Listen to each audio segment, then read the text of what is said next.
Hello everyone, ಸನ್ಮಾರ್ಗ classes ಹದಿಹರೆಯಕ್ಕೆ ಪ್ರವೇಶ ಪಾಠದ 6ನೇ ಪ್ರಶ್ನೆ.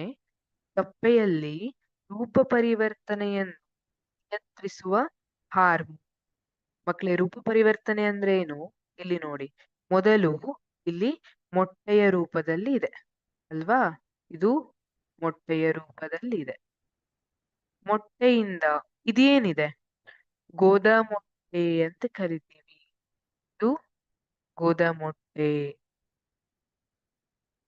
ಮೊಟ್ಟೆಯ ರೂಪದಲ್ಲಿರುವಂತದ್ದು ಗೋದಾ ಮೊಟ್ಟೆಯ ರೂಪಕ್ಕೆ ಬಂತು. ಈಗ ಗೋದಾ ಮೊಟ್ಟೆಯಿಂದ ಯಾವ ರೂಪಕ್ಕೆ ಬಂದಿದೆ? ಬೆಳೆದಿರುವಂತಹ ಗೋದಾ ಮೊಟ್ಟೆ. ಇದು ಬೆಳೆದ ಗೋದಾ ಮೊಟ್ಟೆ.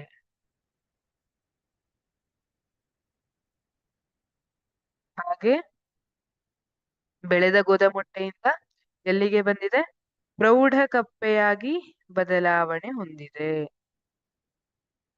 ನಾವು ನೋಡುವಂತಹ ಕಪ್ಪೆ ಏನಿದೆ ಅದು ಈ ರೀತಿಯಾದಂತಹ ಚಕ್ರವನ್ನ ಮುಗಿಸಿ ಪ್ರೌಢ ಕಪ್ಪೆಯಾಗಿ ಬಂದಿರುವಂತದ್ದು. ಹಾಗಾಗಿ ಈ ರೀತಿಯಾದಂತಹ ರೂಪ ಪರಿವರ್ತನೆಗೆ ಕಾರಣವಾದಂತಹ ಹಾರ್ಮೋನ್ ಯಾವುದು ಅಂತ ಕೇಳಿದ್ರೆ ಆಪ್ಷನ್ ಎ ಅಡ್ರಿನಾಲಿನ್.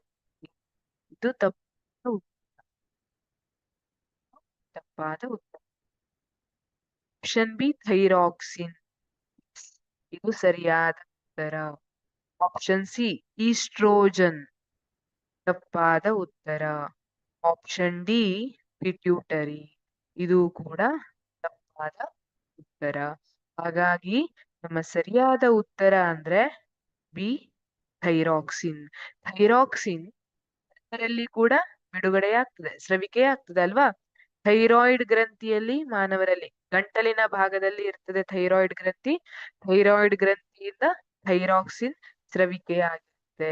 ಅದು ನಮ್ಮ ದೇಹದಲ್ಲಿ ಚಯಾಪಚಯ ಕ್ರಿಯೆಯನ್ನ ನಿಯಂತ್ರಿಸುವಂತಹ ಹಾರ್ಮೋನ್ ಅಂತ ಅನಿಸಿಕೊಳ್ತದೆ. ಅದ್ರ ಬಿಟ್ಟು ಬೇರೆ ಬೇರೆಯ ರೋಲ್ಗಳು ಕೂಡ ಇದೆ ಥೈರಾಕ್ಸಿನ್. ಆದ್ರೆ ಮುಖ್ಯವಾಗಿ ನಾವು ಚಯಾಪಚಯ ಕ್ರಿಯೆಯನ್ನ ನಿಯಂತ್ರಿಸಲಿಕ್ಕೆ ಅಂತ ಹೇಳ್ತೀವಿ. ಆದ್ರೆ ಕಪ್ಪೆಯಲ್ಲಿ ರೂಪ ಪರಿವರ್ತನೆಯನ್ನ ನಿಯಂತ್ರಿಸುವಂತಹ ಹಾರ್ಮೋನ್ ಯಾವುದು ಅಂದ್ರೆ ಅದು ಥೈರಾಕ್ಸಿನ್.